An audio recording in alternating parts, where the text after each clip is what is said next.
एक बॉडी को आपने लिक्विड के अंदर डुबोया तो लिक्विड उस बॉडी को ऊपर की तरफ वर्टिकली अपवर्ड उछाल देता है। और ये बात आप सब कुछ एक्सपीरियंस करते हैं, सबने अपनी नॉर्मल लाइफ में एक्सपीरियंस किया हुआ है। क्या एक ईंट हाथ में पकड़ लो, आपको उसका वेट लगेगा, उस ईंट को लेकर के आप हाथ को अपने पानी में डुबो दो, वो ईंट आपको हल्की लगने लगेगी। जब तक पानी के अंदर है वो, जब तक उसके अंदर है। आप पानी से भरी हुई बाल्टी या कुएं में से खींचने लगो, जब तक वो बाल्टी अंदर है पानी के तब तक तो उसका वेट है ही नहीं, आराम से खींच जाएगी। जैसे ही पानी के बाहर निकलेगी तब आपको फोर्स लगानी पड़ेगी उसे खींचने के लिए। तो पानी के अंदर होकर कौन है? पानी के अंदर हम हमें बचपन में कह देते कि पानी के अंदर, उसमें नहीं, पानी में नहीं, इसके अंदर कुएं का भूत होता है। और जब तक बाल्टी रहती है ना पानी के अंदर, तो जो कुएं का भूत है वो इसे उठाए रखता है, पानी को, बाल्टी को। और जैसी बाल्टी पानी का बाहर आती है वो भूत छोड़ देता है इसे, तो हमें वजन लगने लगता है। भूत जब हट गया, भूत की फोर्स हट गई।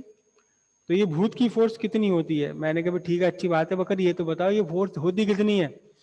कहने लगे ये ना बता हमें, मेरे मतलब कौन, नाना जी या किसी ने बताया था, गांव भूत होता है कुएं के अंदर, वो उठा लेता है बाल्टी को, इसलिए बाल्टी हल्की लगती है। अरे एक बात बताओ, मछली डूब के मरेगी कभी? वो तो भूत ही कुएं का है, और वो तो पहले ही मरा हुआ है।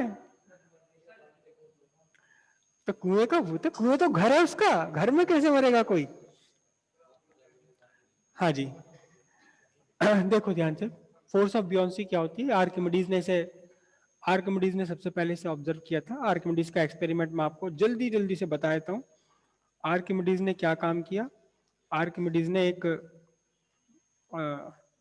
वेसल लिया, एक ऐसा वेसल जिसके अंदर साइड में टोटी लगी हुई थी, टैप लगी हुई थी, ठीक है।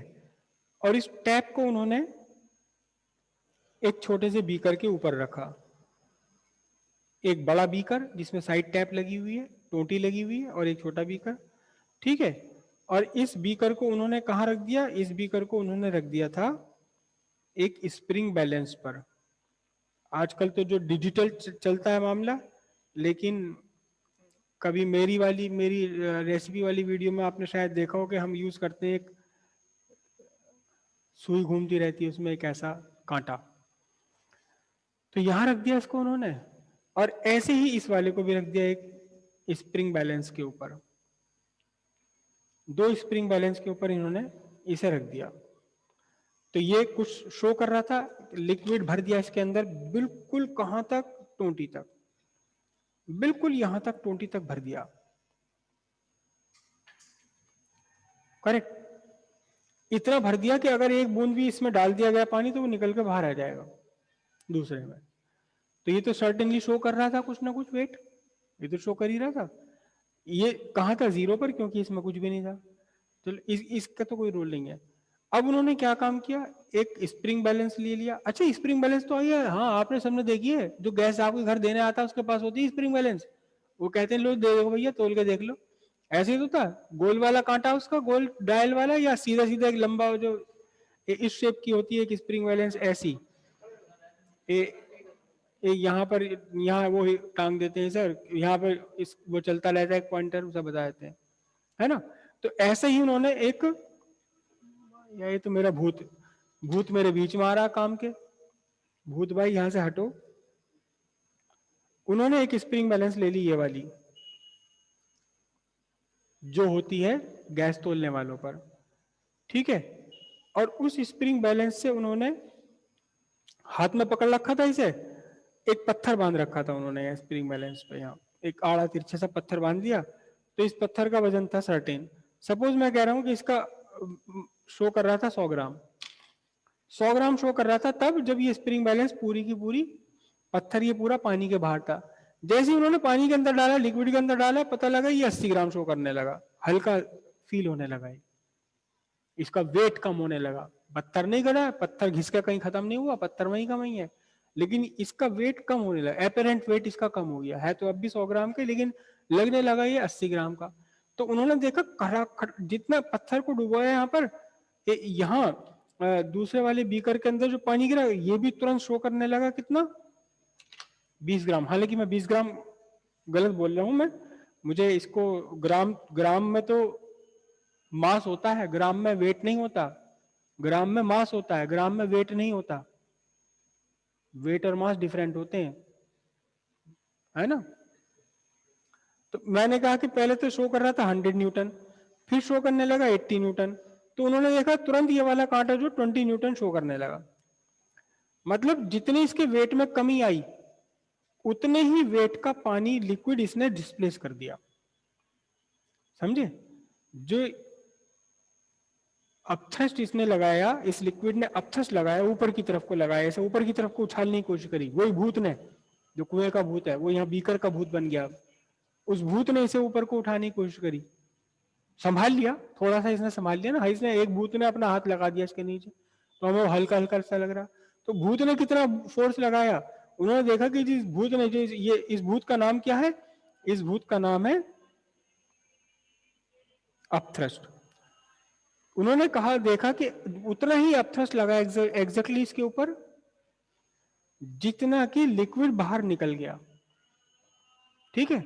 जितना लिक्विड का वेट था उतना ही इसके वेट में कमी आ गई। लिक्विड बाहर कितना निकल गया, 20 न्यूटन का वेट निकल गया, तो 20 न्यूटन ही इसके वेट में कमी आ गई। देखो अपथ्रस्ट जो है एक फोर्स है, अपथ्रस्ट क्या है, अपथ्रस्ट एक फोर्स है। ये ध्यान रखना आपके, जब आप कोई भी आंसर देते हैं कहीं भी, तो कुछ थोड़ा सा उसमें सोचिए आप। अपथ्रस्ट क्या है, अपथ्रस्ट इज ए फोर्स, और आपने बोला क्या, वॉल्यूम, किसी ने बोला मास, फोर्स के डायमेंशन ml t-2 है ना, और ये क्या था, वॉल्यूम, वॉल्यूम का डायमेंशन m⁻3, मास का डायमेंशन, वॉल्यूम का डायमेंशन L⁻3, मास का डायमेंशन m। तो ये तो सब चीजें डायमेंशनली अलग हो रही हैं, एक दूसरे के इक्वल कभी हो ही नहीं सकती, ना वॉल्यूम मास के इक्वल हो सकता है, ना मास फोर्स के इक्वल हो सकता है, ना फोर्स वॉल्यूम के इक्वल हो सकता। भाई अगर फोर्स है तो फोर्स फोर्स के इक्वल हो सकती है, ये तो हो सकता है कि सेंटीपिटल फोर्स ग्रेविटेशनल फोर्स के इक्वल हो जाए, जैसे कि हमने पीछे पढ़ा कि प्लेनेट जब रिवॉल्व कर रहे हैं तो कौन देता है, कहां कहां से आती centripetal force, gravitational force, gravitational force is equal to centripetal force, tension force is equal to centripetal force, जो हमने वो लंगड़ वाले करा था। तो फोर्स फोर्स के इक्वल हो सकता है, एक फोर्स दूसरी फोर्स की इक्वल हो सकती है, बैलेंस कर सकती है, लेकिन फोर्स मास के इक्वल, वॉल्यूम के इक्वल कभी नहीं होता। तो ये बात ध्यान में रखिएगा कि आप जब बता रहे हैं ये चीज, ये वाली चीज ऐसी हो सकती है, तो ध्यान रखिए कि डायमेंशनली सेम होने चाहिए, वो डायमेंशनली सेम होने चाहिए। अगर डायमेंशनली सेम नहीं है तो आप उनको किसी भी तरह ऐड या सब्ट्रैक्ट कर ही नहीं सकते, इक्वल नहीं कर सकते किसी भी तरीके से। तो अपथ्रस्ट कितना है, उन्होंने कहा कि देखो ध्यान से, जब ये पत्थर इसमें डूबा तो इसने कुछ लिक्विड यहां से बाहर निकाला, डिस्प्लेस कर दिया, और इसने क्या शो कर रहा है, ये वॉल्यूम को शो नहीं कर रहा, ये मास को शो नहीं कर रहा, ये दूसरा वाला कांटा शो कर रहा है वेट, वेट शो कर रहा है। तो अपथ्रस्ट एक्चुअली क्या है, अपथ्रस्ट इज इक्वल टू होता है wait of liquid, wait of liquid, लेकिन कौन सा liquid, displaced by submerged part of body. जरूरी नहीं है कि पूरा का पूरा ही पत्थर आप डुबोगे, आधा पानी के ऊपर आधा अंदर भी तो डुबो सकते हो, थोड़ा सा बाहर निकला हुआ थोड़ा सा अंदर, तब भी तो लगेगा भूत, तो तब भी फोर्स लगाएगा। भूत तो कब फोर्स लगाता है, जैसे लिक्विड के अंदर कोई आए ये फोर्स लगाने लगता है, जितना ज्यादा आप लगा दोगे डुबो दोगे उतनी ज्यादा फोर्स बढ़ा देगा। तो उन्होंने कहा कि वेट ऑफ लिक्विड, लेकिन कौन सा वाला लिक्विड, जिस लिक्विड को डिस्प्लेस कर दिया, किसने डिस्प्लेस कर दिया, डूबे हुए पार्ट ने। अगर आपने पूरी बॉडी को डुबो दिया तो पूरी बॉडी का वॉल्यूम, नहीं तो फिर जितना पार्ट डुबोया उस सबमर्ज पार्ट ने जितना भी लिक्विड डिस्प्लेस कर दिया। अब ये वेट है, वेट ऑफ लिक्विड है ये, तो वेट ऑफ लिक्विड कैसे फाइंड करोगे आप, वेट ऑफ लिक्विड कैसे फाइंड करोगे, वेट ऑफ लिक्विड फाइंड करोगे mass of liquid into G.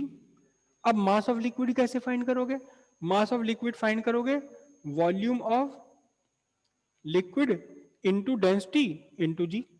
Mass क्या होता है? Volume into density. लेकिन ये वॉल्यूम कौन सा है? ये कौन सा वॉल्यूम है? अब देखो जरा ध्यान से, अब देखना, बहुत बहुत बहुत बच्चे इसमें कंफ्यूज रहते हैं। अभी तो अब कह रहे थे ये अब वेट के इसके इक्वल नहीं हो सकता, आप कह रहे हो इक्वल हो गया। अब हमें यू ही समझना आता जाने क्या बोलो।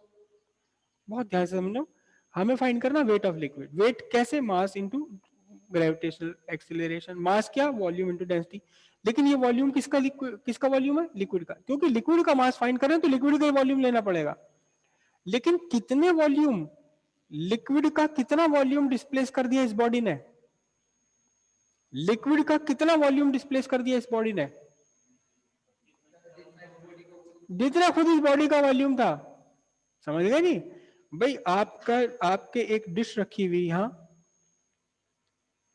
नहीं है ना, डिश रखी हुई, डिश नहीं, आपके हाथ में दोना था, दोना था, आपने यहाँ 2 रसगुल्ले रखे पहले ही। अभी एक रसगुल्ले की गुंजाइश है, मगर चाशनी भर दी उसने देने वाले ने पूरा। आपने कहा एक और दे भाई, 2 से मेरा क्या होगा? अरे 2 खा लो पहले, बाद में तेल ले लेना। अबे तू अभी दे, अरे ये निकल जाएगी बाहर, देखो पूरा भर रहा है, तू अभी दे, अरे अभी दे। लो जी, मेरा क्या जा रहा, तो बाहर निकल गया ना कुछ। कितना? जितना इस रसगुल्ले का वॉल्यूम है।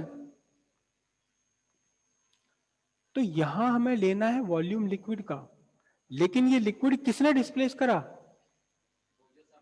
जो सबमर्ज्ड पार्ट ऑफ बॉडी है। तो हम यहां क्या लिखेंगे?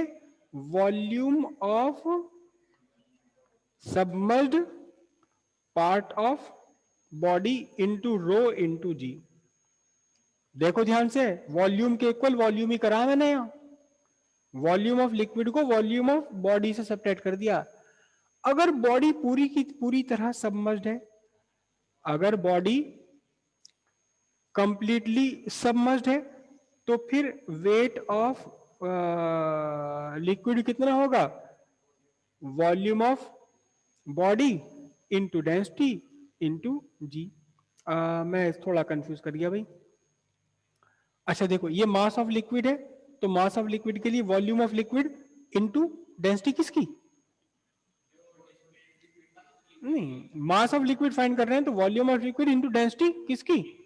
लिक्विड की। लिक्विड की डेंसिटी को हम रिप्रेजेंट करते हैं सिग्मा से। तो ये क्या लिखूं मैं यहां? सिग्मा। समझ आ गई आपको बात है? जो सॉलिड का मास होता है, सॉलिड की डेंसिटी, उसे हम रो से रिप्रेजेंट करेंगे, और जो लिक्विड की डेंसिटी उसे हम सिग्मा से रिप्रेजेंट करेंगे। तो अपथ्रस्ट एक्चुअली क्या है? अपथ्रस्ट का कुल मिलाकर फॉर्मूला क्या बना? देखो, अपथ्रस्ट का फॉर्मूला बना क्या? Volume of body into density of liquid into G. Confuse तो नहीं है इस बात पे कि यहां तो जो आप लिख रहे हो वॉल्यूम ऑफ बॉडी, यहां लिख रहे हो डेंसिटी ऑफ लिक्विड। ये क्या हिसाब हुआ? अगर मास निकालना है तो वॉल्यूम ऑफ बॉडी को डेंसिटी ऑफ बॉडी से तो मल्टीप्लाई करोगे आप। वॉल्यूम जो ले रखा बॉडी का, डेंसिटी ले रखी लिक्विड की, तो क्या हुआ? ना तो ये मास हुआ लिक्विड का, ना ये मास हुआ बॉडी का। सत्यानाश हो गया है। तो मास तो हुआ ना, सत्यानाश हो गया है। तो समझ गए बॉडी का क्यों? क्योंकि जितनी बॉडी का वॉल्यूम है उतना ही लिक्विड का वॉल्यूम था जो डिस्प्लेस कर दिया गया। क्लियर है इतनी बात? अब अगर ये बॉडी अगर आपकी स्फेरिकल स्ट्रक्चर है तो स्फीयर का वॉल्यूम ले लोगे आप, है ना? डेंसिटी किसकी ली जाएगी? लिक्विड की। जो डेंसिटी है, हम यहाँ 2 डेंसिटी यूज करेंगे। डेंसिटी ऑफ लिक्विड यूज करेंगे, इसे हम लिखेंगे क्या? सिग्मा। और यूज करेंगे डेंसिटी ऑफ सॉलिड, जो इसे डुबोया जा रहा है, इसकी डेंसिटी को हम लिखेंगे क्या? रो। रो रो रो। फिजिक्स हमेशा ये कहता है रो। बेटा तू हंस क्या ही रहा? अच्छा, फिजिक्स में हंस रहा है? तेरी ये हिम्मत कि फिजिक्स में हंसे? अभी रुलाता हूं, अभी रुलाता हूं। देखिए रो आ गया एक, अब रो। और ये रो जो है वास्तव में रुलाई देता है। क्यों? कभी तो सिग्मा, तो बच्चे क्या कहते हैं, सर मुझे तो ये समझ ना आता, कभी तो सिग्मा लिख दो आप, कभी कभी डेंसिटी को सिग्मा लिख दो, कभी डेंसिटी को रो लिख दो। हमें तो रुला कर रख दिया आपने, हमें तो रुला कर रख दिया। हाँ जी, तो अब थ्रस्ट कितना होगा?